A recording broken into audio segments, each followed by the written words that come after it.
Chapter 1. Books. One pleasant August day 55 years ago, in a quiet chamber in Paris, sat a pale and thoughtful woman. The chamber was decidedly French, the furniture dating back, it may be, to the days of Louis XIV. Yet there was something in an atmosphere not quite in keeping.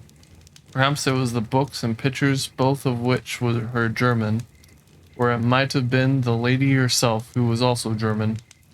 She was not beautiful. Her figure was a little crooked, but the contour of her head was fine, and her eyes were remarkably brilliant. Indeed, her eyes were too brilliant, large and lustrous, as is often the case with those who are or have been ill. That this lady was ill could have been seen at a glance. Being a wife and mother, she had known all the pains and pleasures of women. She knew that it was to give birth to children and to have her children die. A few months before, she had given birth to a daughter, her fifth child, who soon died. It was this that made her pale and thoughtful.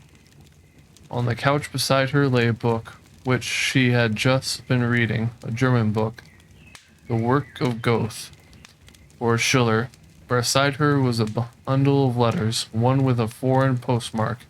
It was directed to her husband, William von Humboldt. The lady was Frau Coraline, and the letter was from Alexander. It was dated in March at Havana, and announced his speedy return from the New World. 2 or 3 months had passed since it was received in Rome, and yet there was no tidings of him. None, at least, that they wished to believe. There was at one time an ugly report that he had died of the yellow fever, but it lacked confirmation, they thought. So Frau Coraline, who had been spending a few weeks at Weimar with her friend Schiller, had come up to Paris to see if she could not learn something definite concerning the long-absent Alexander. While she was sitting there with his letter before her, that pleasant August day, there came a tap at the door, and a note was handed her by a messenger. It was from the secretary of the National Institute, announcing the arrival of the traveler in the Garonne. He was then at Bordeaux, and would shortly be in Paris. Her heart was lighted of one load. Her pale cheek kindled, and snatching a pen, she wrote the good news to her husband. In a few days, Alexander himself appeared.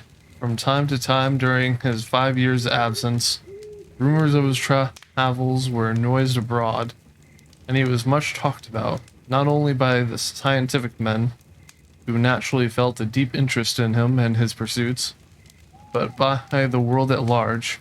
Great changes had been wrought since he had left. Battles had been fought, before which the famous fields of antiquity must pale their ineffectual fires. Empires had risen and fallen, or were tottering to their first fall, yet he was not forgotten. The crash of empires, the thunder of battles, had not drowned the still small voice of science, and the name of its most distinguished votary, Alexander von Humboldt. He returned to find himself famous. He was warmly welcomed by the savants of Paris. The collections which he had brought from the New World were richer than any that had ever been brought before into Europe from foreign countries. Other travelers, selecting some special lit with which they particularly sympathized, and enriched different departments of science, but Humboldt and Bonpland, universal in their tastes and pursuits, enriched all. Botany, geology, mineralogy, geography, climate, they left nothing untouched. Their collections and journals contained the natural history of a continent. They had achieved a great triumph by their travels, but its fruit was yet to become. As they had traveled for the interests of science, rather than their own private gratification, for the world other than themselves, it was necessary that the world should know the results of their travels. For themselves, it was not necessary, for they could recall them day by day and step by step without even turning to their journals.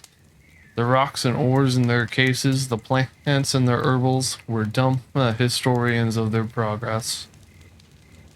Even their mirrors were telltales, whispering as they reflected their sun-bronzed faces the gorgeous scent of the tropics. Of this, however, the world could know nothing. They might, as they afterwards did, deposit their collections in the Museum of Natural History. This would be something towards making known the results of their 5 years' sojourn in the New World. But it would not be much after all. By this means they might reach the scientific and curious, but not the world. There was but one way to reach the world, and that was by writing. Such as we may conceive were the thoughts of the travelers, as they surveyed their collections and journals. In the meantime, there was such arrears to be settled, they could not fully resume their old life of citizenship and refinement. There were half-summered ties to be renewed, letters to be written, friends to be seen, homes to be visited, and for one at least, a debt of love to be paid. Before Alexander could begin the great work, he must see his brother William, who was the heir at Albano. He learned from Frau Coraline, to whom his return had been a cordial of health, all that had been taken place during his departure. When he started for the New World, he left William in Paris, but the letters which he wrote him during his journey in Spain led the latter to undertake a journey thither. He left Paris in July or August 1799, accompanied by Frau Coraline and his family, and proceeded to Garonne and the Pyrenees, crossing over into Spain at Saint Jean de Luz. In the autumn, he reached Biscay. He was delighted with the Basque nation, whose strange language opened a new field for his philological studies. From Vitoria, he traveled to Madrid, thence to Cadiz, Seville, Valencia, and Barcelona. The journey ended in the plains and mountains of Catalonia.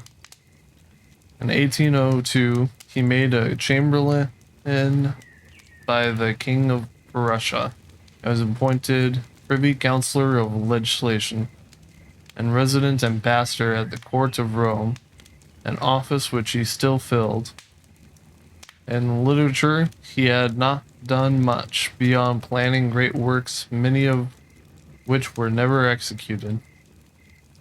He was then, or as Frau Coraline doubtless said to Alexander in August 1804, he is now translating Agamemnon.